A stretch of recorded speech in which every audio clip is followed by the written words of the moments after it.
here with Ryan Gamboa of MTN News, and you did my interview last year, and now you're back again this year. 1 whole year, and the girl's grown so much. Still driving combines, so. Yes, the best part.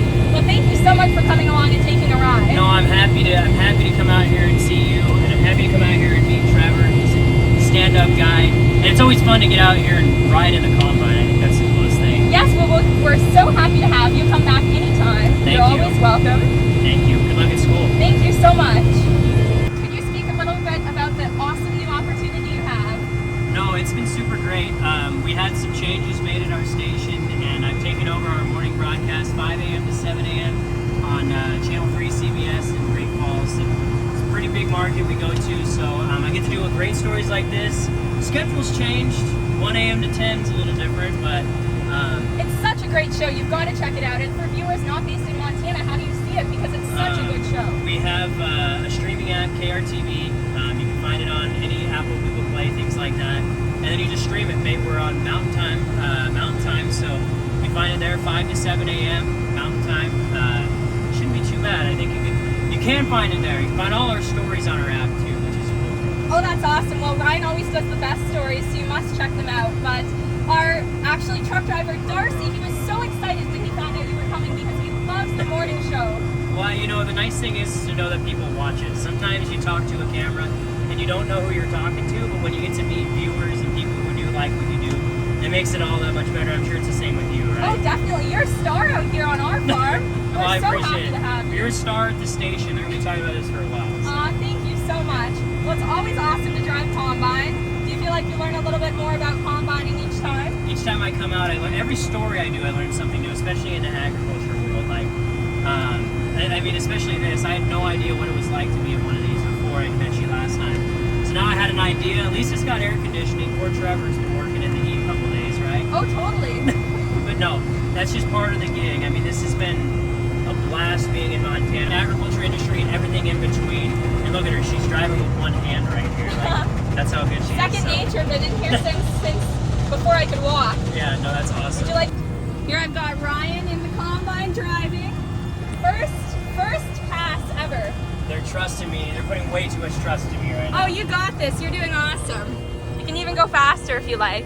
And you can go in slow increments if that makes you feel a little bit better. So what's the beeping mean when it does that? Or is that? Park brakes on. Okay. And then here you see your return auger, and that's basically how you determine your speed. Okay. This measure right here. How's my header?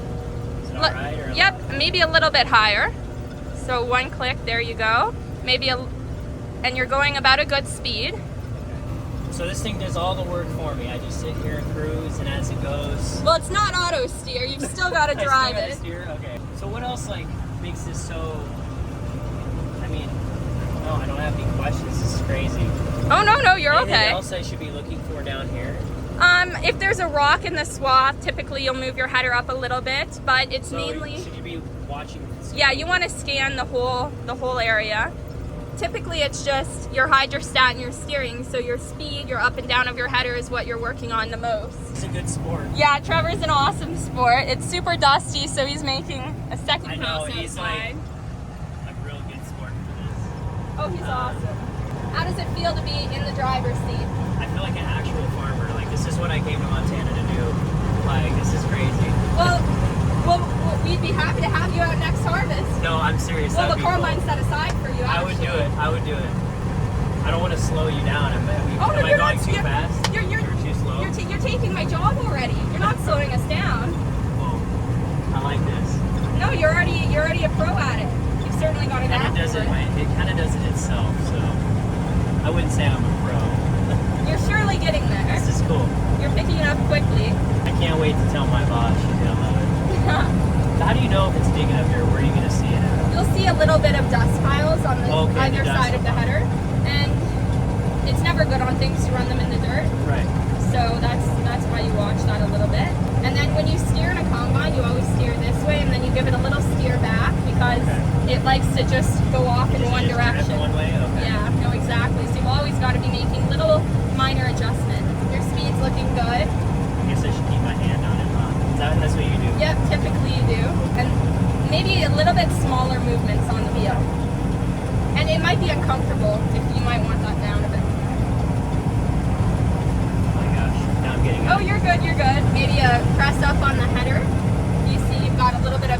here, and you're yeah, digging a tiny bit of dirt on this side. But you're doing great. Does the dirt do anything to the wheat when you do this? Or? It doesn't do anything to the wheat, but it's not good to run through the machine. And also the little pickers, they're in the dirt, they can get damaged or broken. And then also, if you're in the dirt, you're more likely to be picking up rocks, so it's indicating that something else is going on. And sometimes, if you notice, this was all swathed, so one big machine came through and cut all of this prior to us picking it up. So if you see them, a big kind of curve in the wheat, then you know that they maybe lifted their header for a rock or something as well. Okay. So there's always little things to pay attention like that.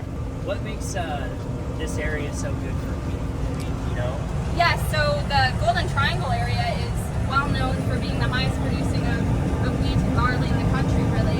And we're fortunate here because particularly the Diamond Valley area gets a high amount of moisture and has very nutrient-rich and good farmland.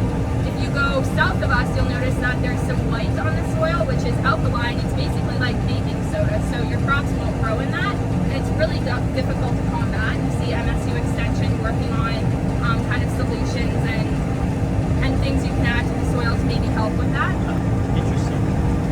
So this has just forever been known as a very good area, particularly here. Yeah. Well, thank you so much for taking along, Ryan, and coming for the wonderful interview. I really appreciate having you. Look, if your crop yields are not where they need to be, it's my fault. I messed up the combining or whatever you want to call it. I don't know. Oh no, not at all. He's a natural. No, thank you. It was awesome. It's good to see you again. Good luck to you. Keep putting out shirts. Keep bridging that gap between farmer and consumer, because at home you need to know where your food comes from. It's the most important thing. And these people out here, Trevor, Kate, and her dad Mark, they feed the world, and they're some of the most important things in American life. So wow, well, thank you so much. I really mean appreciate that. I believe it. So good luck to you. Thank you, nice and to good see luck you to you again. as well. No, Great thank seeing you.